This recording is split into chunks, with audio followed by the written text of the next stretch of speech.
Good morning, friends. Today I'm going to show you one case. A 38-year young lady came to me for echocardiography. She gave very initially some vague symptoms, and then she said for maybe a year or so she was having breathlessness, exertional, and while walking really very less, so NYHA class 3. Um, Initially I thought, she is kind of some psychological problems she is having. So this is generally the thought that comes to our mind. And I looked at her ECG, and I just kind of gave a glance at the ECG, and it seemed all right. So I started doing echo, thinking that everything would be all right. So here is the echo finding. So Mr. Negi, please kindly show the echo first. All right. So can you give a little close up more? Yes.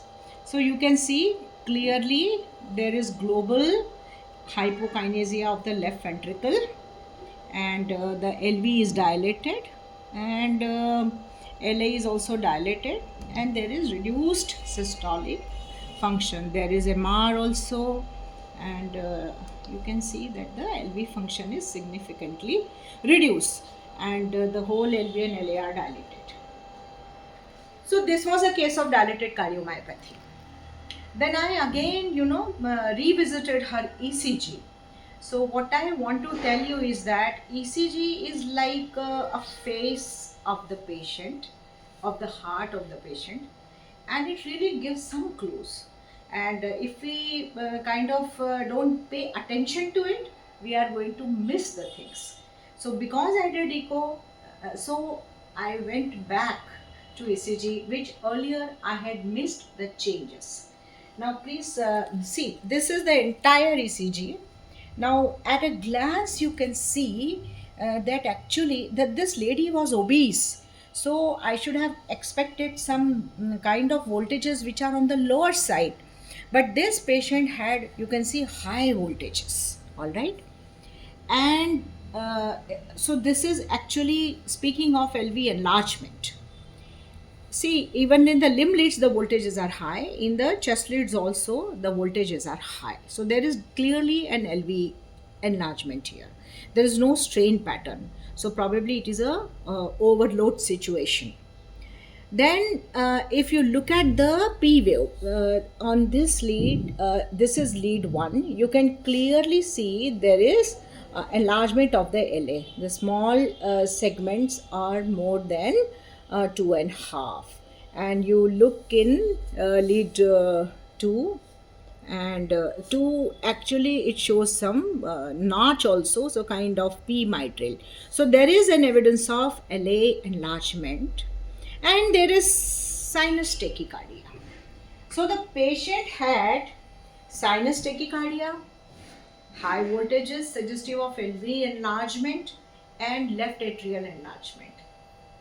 So this was a clear case of dilated cardiomyopathy. So what actually we find in dilated cardiomyopathy? Voltages may or may not be high. You can get low voltages also, because the pumping and efficiency of the heart is reduced, so it may not generate that of QRS voltages. So you can get QRS voltages high also, at the same time low also. But what all findings that we get, so rhythm disturbance, and the sinus tachycardia is the commonest rhythm disturbance, because the heart is under stress, so adrenaline hyperactivity is there, sympathetic nervous system hyperactivity. So sinus tachycardia is a commonest rhythm disturbance which our patient had, and patient also can develop atrial fibrillation later on due to LA enlargement or any ectopic or rhythm disturbance for that matter.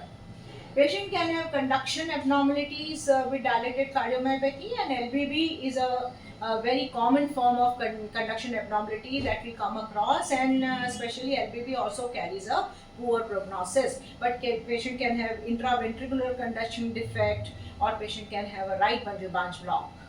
Then chambers, as we discussed, LA and LV can get enlarged.